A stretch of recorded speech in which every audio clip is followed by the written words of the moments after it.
you know, so God wants us to be like Jesus, and learn from Jesus, learn from his teachings, read the Bible, get that, or read the gospel, and get that understanding to bring to earth. Like, Can you name one good thing you learned from the Bible that you wouldn't have learned in life? yeah, well, I think Jesus teaches a lot of. I think Jesus is the best teacher.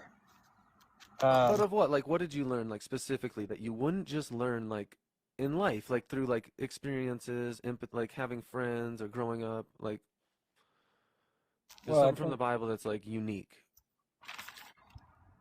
like I think the message of the cross is the most powerful message.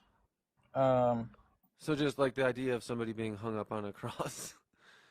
You realize you're saying, like, the most powerful message is your God, the creator of all things, had to do a human sacrifice.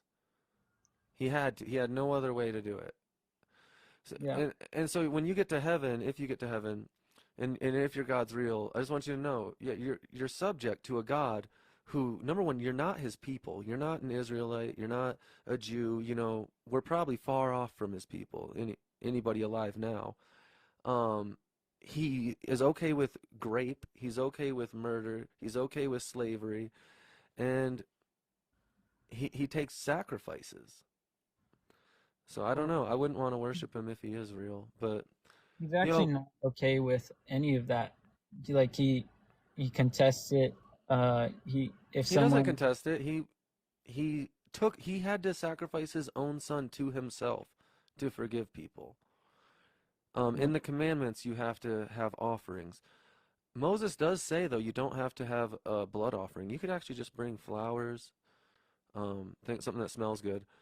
But in the New Testament, Jesus or God didn't accept flowers or anything else. It had to be a human. well And if that's the something we see from like barbaric cultures, like cultures who wanted more rain and they sacrificed people. It's not something an all-knowing or all-loving or all-powerful or a creator of everything would require. It's like you have to pay a token to play the game. You have to pay a human to get a one Christ life. Like that doesn't make sense. Why would God do that? That's evil. He tortured his own son, supposedly.